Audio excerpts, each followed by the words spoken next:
Muy bien, ¿cómo estáis? Bienvenidos, bienvenidas, bendiciones.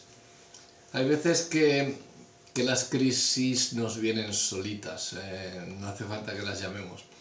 Muchas veces sí que las llamamos, aún sin querer, estamos ahí metidos en ellas, pero siempre hay victoria ante las crisis, no ante las que llamemos nosotros porque somos nosotros los culpables, pero si ha sido por... digamos que tú eres creyente de verdad, no obedeciendo a Dios, ¿no? Obediente y que le amas. Mira, el ministerio de Jesús se enfrentó muchísimas dificultades, al igual que el ministerio de Pablo o de cualquiera de los hombres que impactaron en aquella generación y aún en las nuestras, ¿no? Una vida que trasciende lo normal, pues, que no es de lo mundano, de lo que estamos viendo, voy, trabajo, me tomo una cerveza, vuelvo. Algo que trasciende espiritualmente ya, más de lo físico. Alguien que trasciende de todo eso va a tener muchos problemas, te lo digo por experiencia. Y atravesar muchas crisis. El problema en sí, en enfrentar esas dificultades, porque atravesamos las dificultades, nos enfrentamos con ellas, pero vencemos.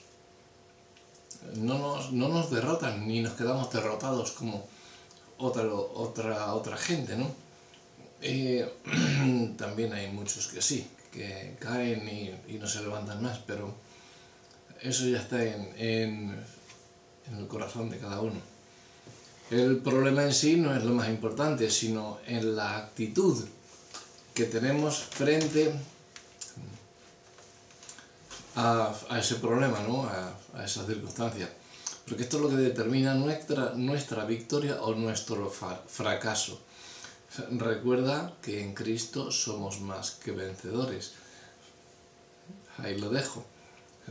Si tú enfrentas una crisis por tus propias fuerzas, lo más seguro puede ser que dependiendo de muchas veces de las cosas, pues vas a salir vencedor, pero la mayoría de las veces, pues Dios no va a estar a tu lado, no te va a ayudar, porque tú no crees en Él, porque te has apartado de Él y Dios no va a estar a tu lado.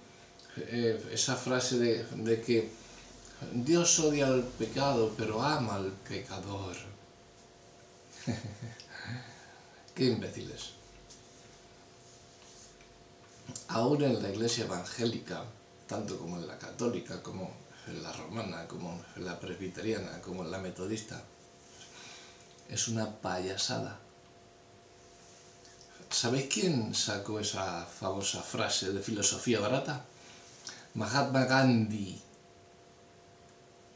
Y los imbéciles e ingenuos cristianos vamos hoy y le decimos: Dios odia el pecado pero ama al pecador. Yo te puedo hablar, pero sería otra predicación, te podría hablar de unos cuantos versículos, bastantes versículos, en los que Dios dice que está airado con el hombre de pecado, airado con esa persona que está pecando, airado, abomina a gente que está haciendo una cosa u otra que él no quiere. Está llena la Biblia de gente que Dios está diciendo que Dios abomina a esa persona, no al pecado de esa persona, sino a esa persona que lo está cometiendo. Dios, ¿tú crees que puede estar? Estaría Satanás en el cielo, ¿no? Si Dios amase al pecador. Digo yo. ¿Tú crees que Dios puede estar amando a alguien que esté apuñalando a otro? ¿O que esté violando a una niña? ¿O que esté...? No. Quítate eso de la cabeza porque eso es mentira. Entonces, las crisis ante las victorias vienen de parte de Dios, no de parte nuestra. Quizá la excepción que confirma la regla. Mira, es que has salido de un cáncer o has salido de un tal. Bueno, pero es que claro, su padre ha pagado porque tenía un montón de millones y ha pagado una maquinaria nueva que... Pero es porque Dios lo ha permitido. O sea, no es porque no hay nada que se mueva sin que Dios dé su consentimiento. Entonces, quiero centrarme hoy en el libro de Samuel, el segundo libro de Samuel, el capítulo 15, versículos 30 al 32, en las circunstancias del rey David, las crisis que atravesó David, para que veáis que no se hacen tan... Siempre nos parece que las nuestras son las peores, ¿a que sí? Vemos a uno que está, que va llorando y ¿qué te pasa? No, que me han quitado el coche.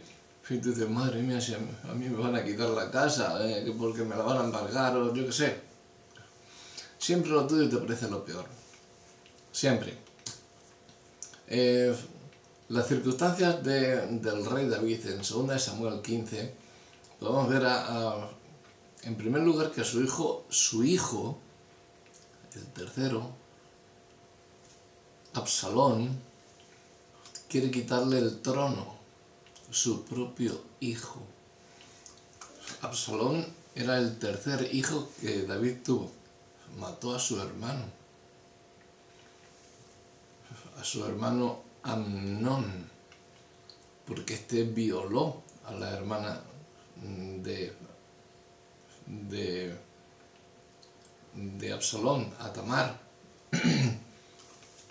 Ya sabéis que había hermanos y hermanastros porque tenían muchas mujeres y bueno, era un rollo, ¿no? Amnón era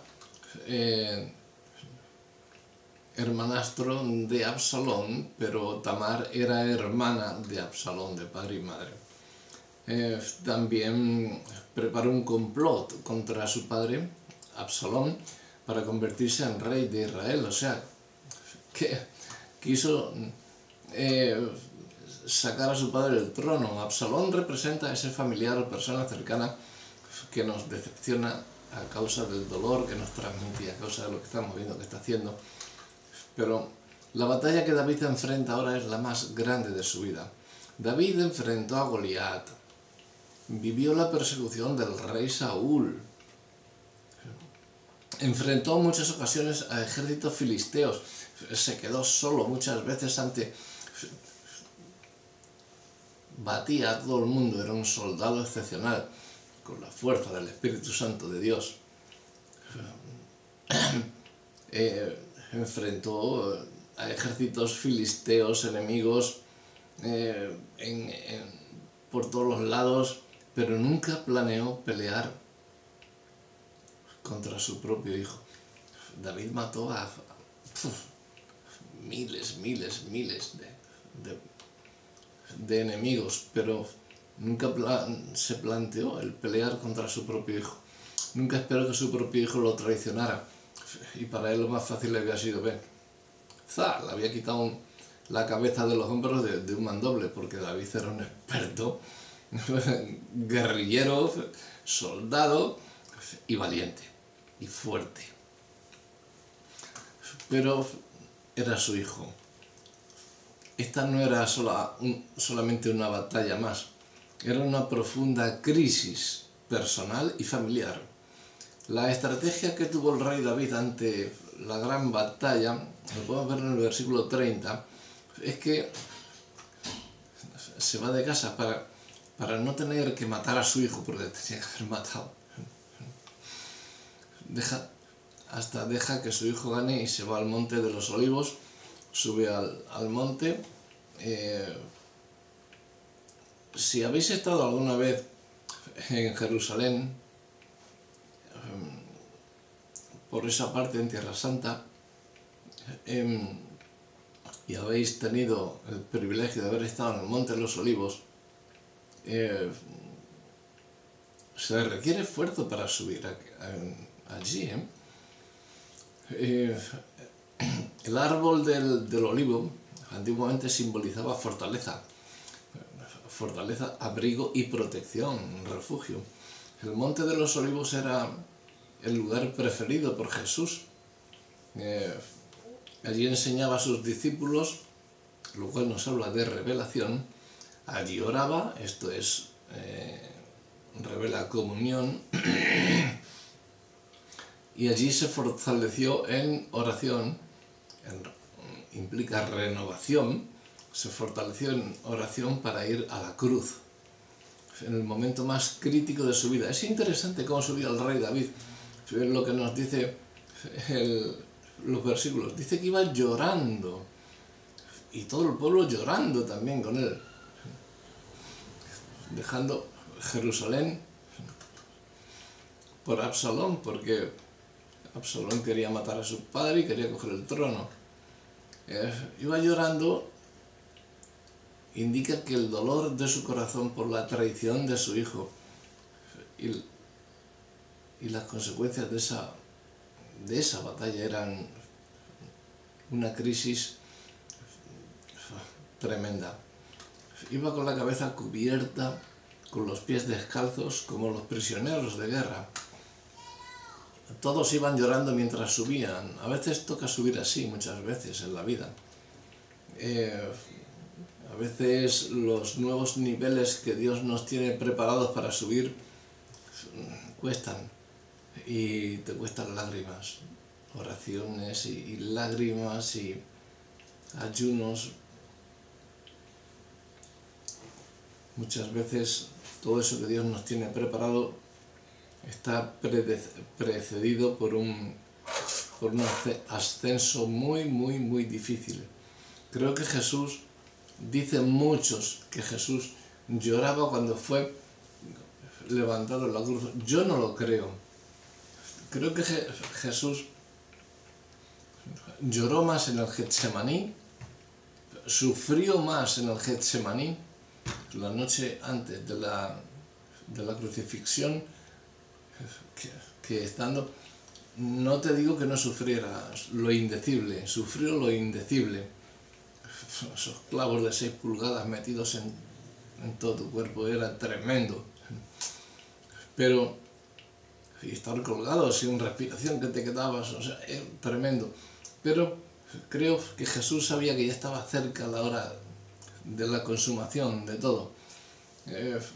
Y creo que cuando él dijo las palabras tetelestai, las últimas que pronunció en arameo, que quieren decir consumado es que todo está hecho ya, creo que se dibujó una sonrisa en sus labios. Son suposiciones mías, llamadme poeta o llamadme loco, llamadme lo que queráis. Pero hay mucha gente que dice que Jesús estaba llorando cuando, o sea, que le clavan en la cruz, le meten los clavos ahí, ¡pam, pam! Claro, duele, pero él sabe por lo que está ahí. Y cuando le levantan, dicen que empieza a llorar Jesús. No, verdaderamente yo no creo eso, pero bueno, tampoco lo desdigo, ¿no? Que cada uno crea lo que quiera. Jesús lloraba al ser levantado en la cruz. ¿Por qué? Cada uno tiene una opinión. La mía podría ser que estaba llorando porque estaba viendo a su madre enfrente, bueno, su madre, a María, a sus hermanos, sus amigos, amigas más que nada, porque todos los discípulos huyeron dejándole solo. Eran las mujeres las que estaban allí al pie de la cruz. Pero fue cuando dijo, mujer, he ahí a tu hijo, por Juan, por el apóstol Juan, y le dijo, ahí tienes a tu madre. Y entonces Juan la tomó a María, la metió en su casa y allí la tuvo toda la vida, hasta que partió al cielo. Pero por lo demás yo creo que Jesús sabía que estaba ya en el sitio para lo cual había venido. Había hecho su trabajo ya estaba en ese sitio padeciendo muchísimo, el máximo que podría dar un hombre, no cabe más, y creo que ya él sabía próximo a entregar su espíritu para vencer totalmente a las tinieblas. David se dedica, en esta crisis con su hijo, se dedica a la adoración. Lo podemos ver en el versículo 32. La Biblia nos enseña esto una y otra vez, que fortalezcamos nuestras fuerzas adorando al Señor siempre, contemplando su grandeza, en vez de que veamos el Dios tan grande que tenemos, inmenso, infinito, en poder, en vez de detenernos a mirar los problemas, ¿no? Yo siempre digo, mira, pastor, es que tengo este problema y tal, digo, pues vamos a orar. No, pero vamos a hacer esto, vamos a orar primero. No vamos a hacer nada sin el permiso de Dios primeramente, porque vamos a decir a Dios el problema que tú tienes, ¿no? Para que nos dé las fuerzas para llevarlo. Yo no le voy a decir a Dios lo grande que tienes, el problema tan grande, le voy a pedir fuerzas para que me saque de ahí. Yo cuando vaya al problema le voy a decir al problema el Dios tan grande que tengo, que se aparte de ahí si no quiere que le sucedan cosas peores. Porque yo tengo un Dios más grande que cualquier problema que tú tengas, o que yo tenga, o que cualquiera. Entonces eso es adoración.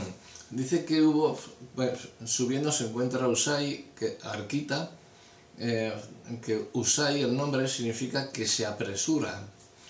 Era un siervo incondicional de David, que se identifica con la condición del rey, comenzó a llorar también, que se apresuró a buscarlo y manifestarle su apoyo.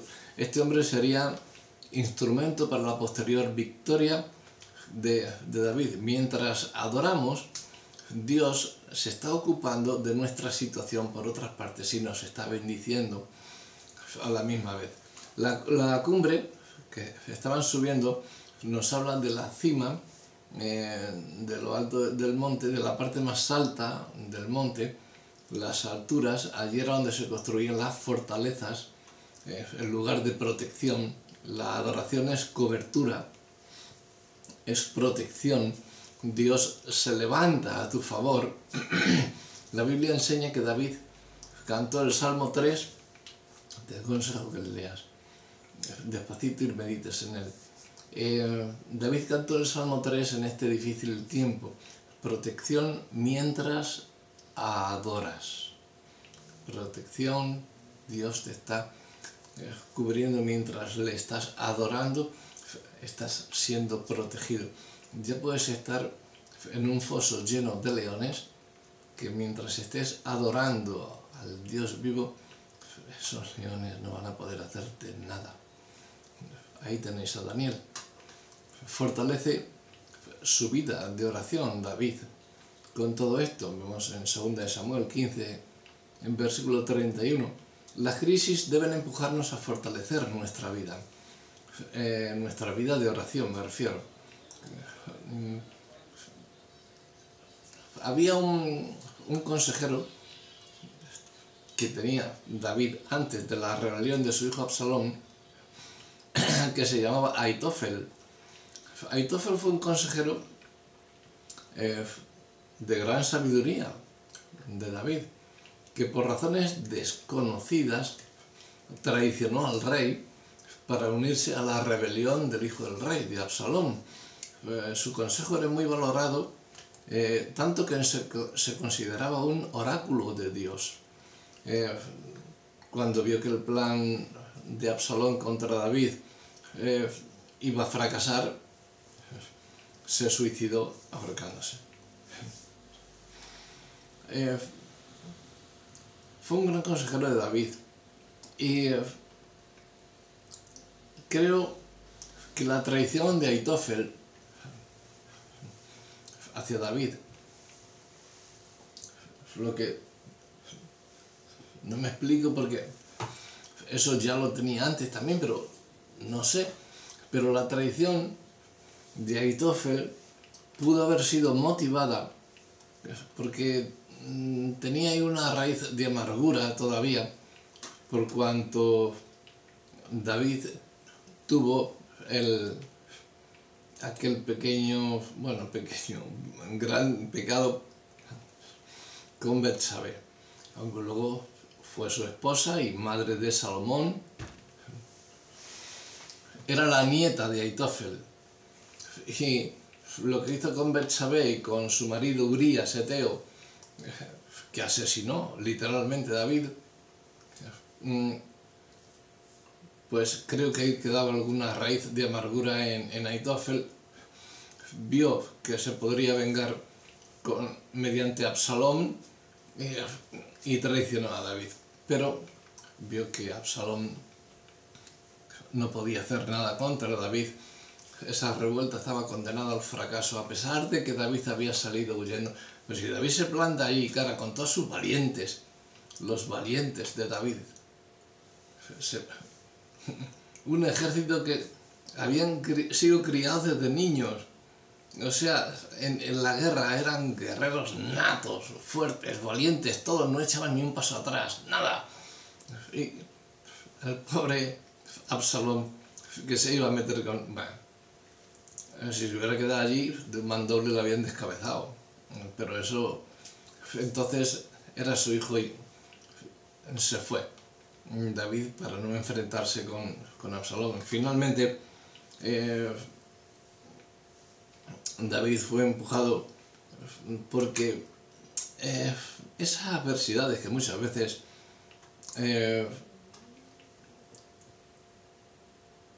creemos que nos van a hacer perder nuestra fortaleza, David la fortalece en oración. Las crisis deben empujarnos a fortalecer nuestra vida de oración, orar más a Dios. Cuantas más crisis tengamos, cuanto más problemas tengamos, más oración a Dios. Ahitofel significa hermano de hablar necio. O sea, locura, ruina, necedad. Ahitofel era un consejero del rey, como hemos dicho. Ahora se pasa consejero de Absalón. ¿Y David qué hace? Ora. Ora ante las adversidades diciendo, nubla su consejo, le pide a Dios que nuble el consejo que diese a Ahitofel, porque era un sabio, ¿no? El oráculo, decían, tenía mucha sabiduría, dice, nubla, entorpece su consejo hacia Absalón, para que no tengan éxito. Y entonces esa es la oración. Tú quieres para ti, pero para que no se den las cosas tampoco de la forma que los demás quieren, ¿no? Sino como Dios quiera, pero siempre mediante tu oración. Entonces las crisis deben empujarnos hacia una vida más fuerte de oración. Las dificultades deben conducirnos a la victoria, no deben derrotarnos jamás. David fue empujado por los problemas hacia ese monte. Yo creo que subió él por no matar a su hijo. Dios sabe qué cosas debemos enfrentar. Dios no evitó la cruz para Jesús, pero lo fortaleció para enfrentarla. Luego le dio un nombre que es sobre todo nombre, lo exaltó hasta lo sumo. Ante las dificultades, fortalécete en Dios y verás su poderosa mano trabajando a tu favor. En este monte, en la circunstancia, en el momento, en la crisis que estés pasando, es igual. En ese monte, Jesús y David sembraron lágrimas, pero ambos cosecharon victoria. Lo mismo en tus circunstancias, en tus momentos adversos, cuando estés subiendo la cumbre de la crisis, ponte a orar y tus lágrimas van a alcanzar la victoria. Finalmente Absalón muere, Ahitofel se suicida y David vuelve a reinar. Dios da la victoria siempre sobre nuestros enemigos.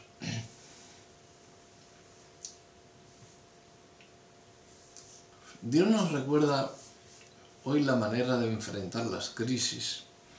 los problemas, las decepciones, aquellas circunstancias que nos decepcionan o que causan dolor.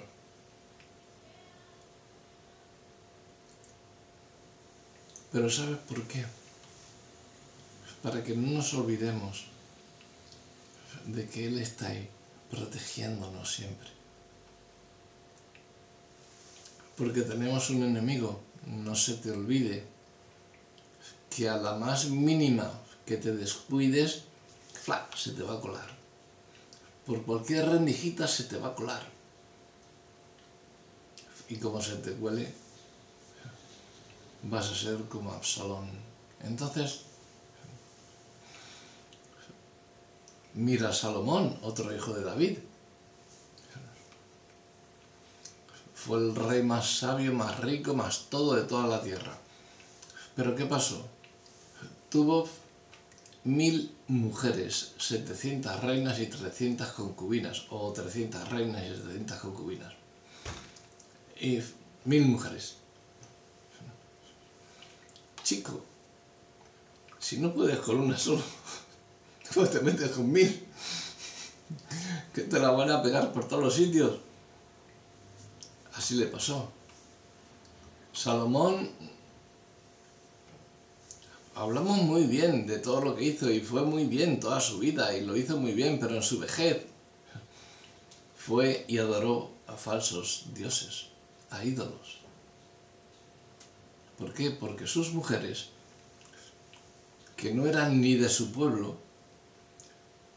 son mujeres de otras culturas, con otros dioses, porque te puedes casar con una australiana, pero si es cristiana, pues está bien. Ahora, yo conozco matrimonios, un amigo mío que tenía en Valencia se casó con una musulmana. Los musulmanes sabéis que no beben alcohol, bueno, eso dicen, que yo los he visto que se ponen tibios, pero bien tibios, y que no comen jamón. No, anda que no. Ya. Pues yo tengo un amigo, se llama Manolo, espero que todavía viva. Hace muchísimo tiempo, 30 años por ahí que no le veo. Y se casó con una musulmana. Y a Manolo le gustaba el soplen y marchen. y la otra salía, yo fui una vez a su casa, pero la vi la otra, con una cara de tal. Digo, mira, chica, vete por ahí con la chilaba esa que ya, que cada vez que pasas dejas un tufillo por aquí que no veas. Las sardinas saladas, de esa canción antes de botas, sardinas saladas. Y digo, no, a bacalao, no, quita, esta no fui más a su casa. Estuve una vez, y casi vomito la cerveza que me dio, no sé, o el zumo, yo qué sé, lo que bebí. Y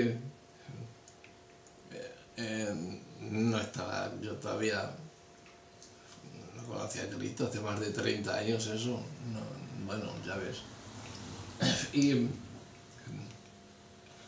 ella se metía y hablaba, se ponía a hablar así, no, a mí no me hables de moro que te meto una hostia, que no sé qué, le decía él a ella.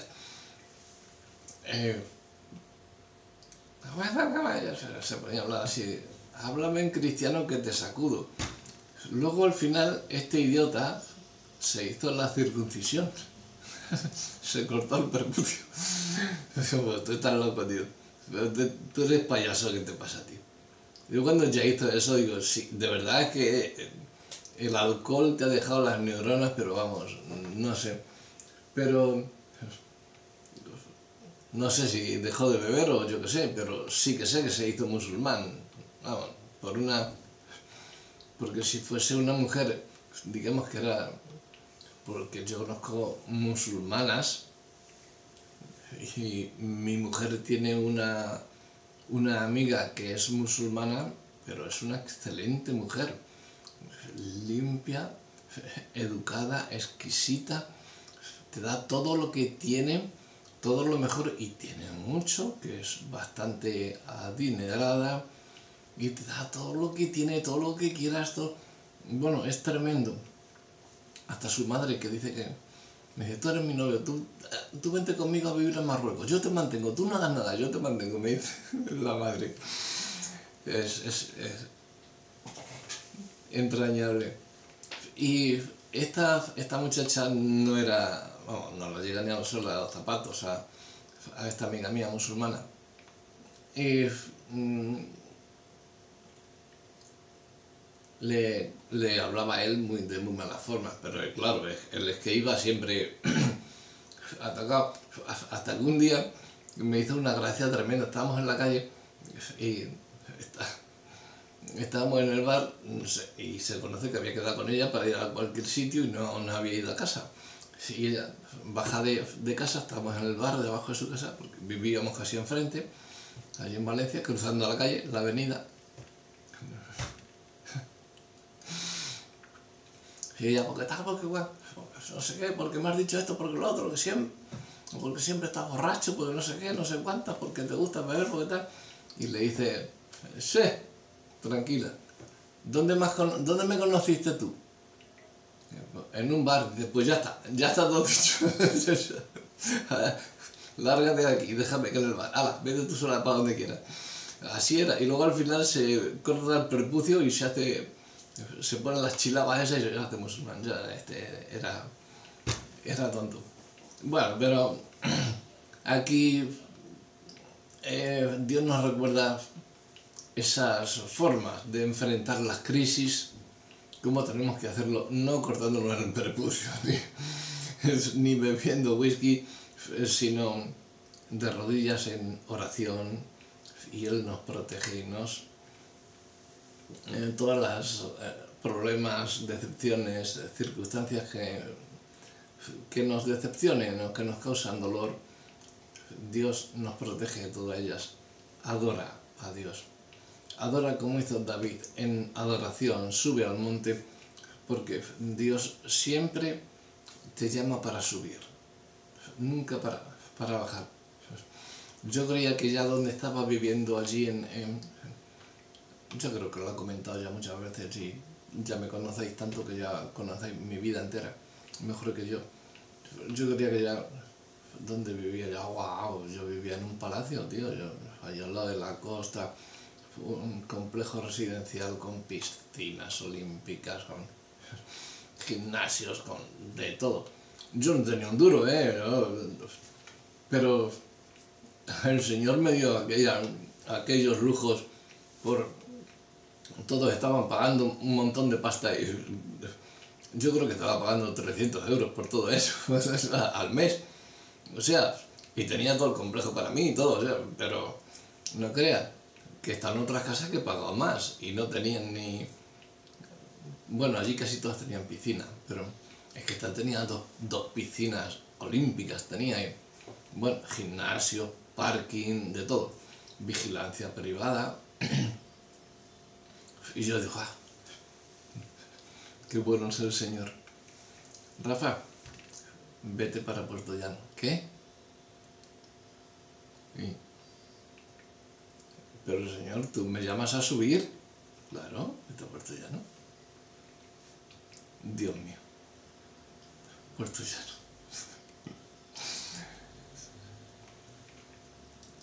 Aquí estoy en el mejor sitio de España, Señor.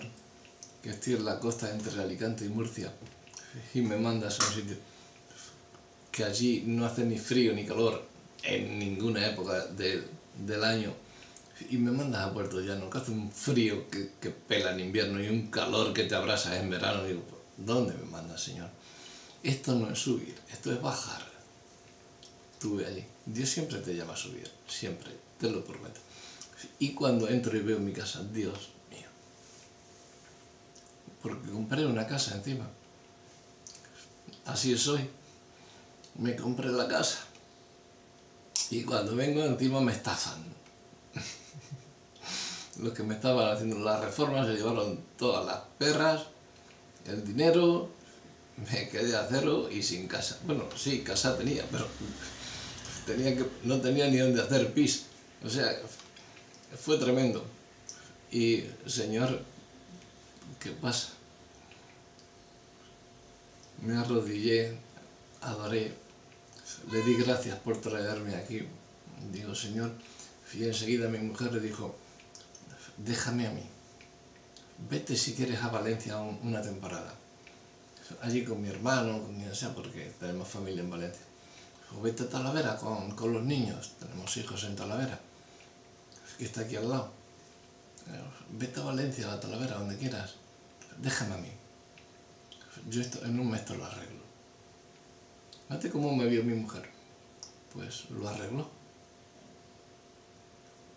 Ha hecho, y no está terminado, está por la mitad, pero ha hecho lo que veis.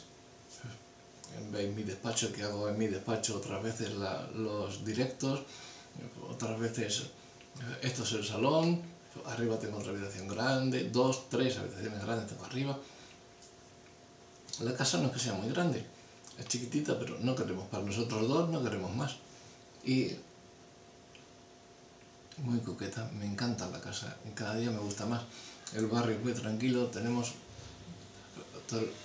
amigos, hemos hecho aquí unos amigos muy buenos y el Señor me ha llamado subiendo y aquí me ha subido. Estamos levantando una iglesia entre otros, entre más amigos que me están presentando a más y más amigos. Pues ya tenemos casi el local, nos estamos reuniendo en casas de momento, pero ya tenemos 3 locales vistos que están muy bien y creo que en un mes o en 2 meses estamos ya predicando en el nuevo local. Ya os daremos las imágenes, evidentemente, porque grabaremos en directo desde el local. Dios siempre te llama a subir. Elévate por encima de las dificultades. Yo me vine abajo cuando vi esto y encima me estafan, encima me quitan. Porque el fallo mío fue pagar antes de hacer la reforma. Claro, cogieron y se fueron. Es normal. Pero yo lo veía buena gente. Es que está enfermo mi hijo, que está tal. Bueno, pues toma. Venga, toma. Y me sacaron todo, lo que quisieron y más. Mi mujer me vio como estaba ahí, fue la que el Señor, para ser la esposa de un pastor, creo que hay que tener muchas agallas, porque para levantar el ánimo caído a un pastor hacen falta muchas fuerzas. Mi mujer las tiene y me levantó, de eso y demás cosas me levantó. Y aquí estamos, sirviendo a Dios, elevando nuestras oraciones y adoraciones al Señor, haciendo muy buenos amigos. De verdad, nos ha dado una gente que no la había conocido yo jamás, la amistad que han entregado, en fin, y gente que estoy conociendo que está empezando a venir a la iglesia y todo. Estamos levantando una iglesia y el Señor me ha dicho que aquí no se va a quedar la cosa, o sea, que esto se le empiece. Entonces, que me has mandado aquí, Señor, me estás probando, ¿eh? Ah, te pillé, Señor, te pillé. No sé, el Señor sabe para lo que aquí me tiene, que yo dispuesto estoy. No volveré a dudar de decir, Señor, a Puerto Llano, como si me quieres mandar a... Bueno, ya he estado en Mozambique o en la India, también he estado, así que he estado en sitios peores. Y me quejé cuando vine aquí, pero fue porque me elevó demasiado y yo ya me creía ahí, y aquí. Entonces me dijo, ven, que ahora vas a conocer otra vez de dónde te saqué, así que otra vez aquí. Y ahora ya otra vez de nuevo para arriba. Hay que ir subiendo el monte cada vez, derramar las lágrimas en adoración y Dios siempre te va a elevar por encima de la tormenta. Tú también tienes que elevarte por encima de las dificultades a través de tu comunión con Dios. Que no te falte la comunión con Dios, jamás, nunca. Elévate como las águilas. Cuando viene la tormenta, levanta tu vida de adoración, de fe y persevera. persevera porque Dios va a hacer su obra poderosa en ti y en mí.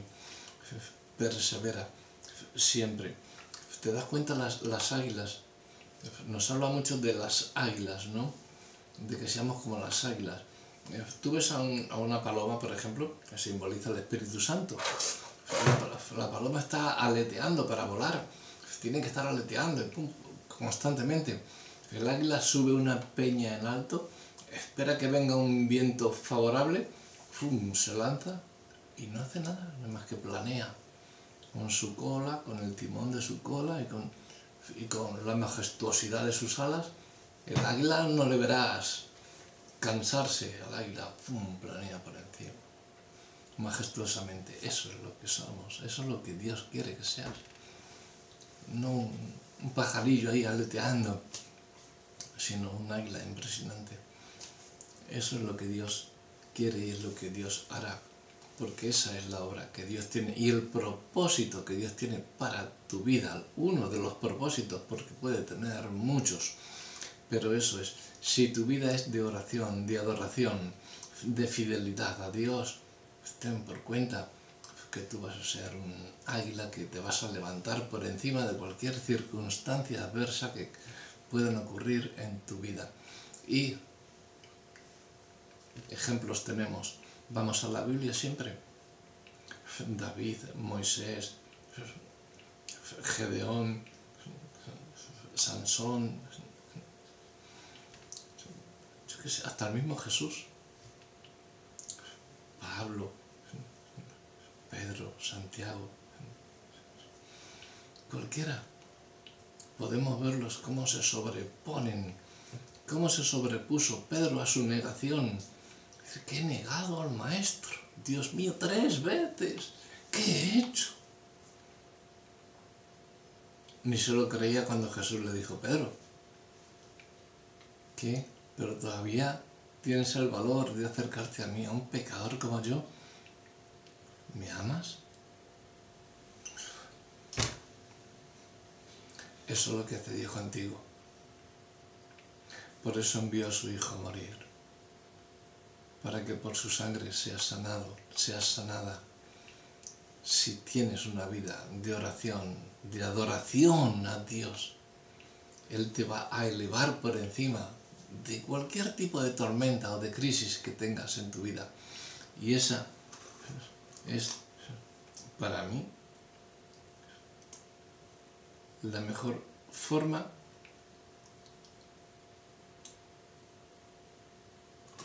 de vencer a las crisis. Espero que también lo sea de la tuya, si tomas buena nota de lo que estamos hablando. Que Dios te bendiga.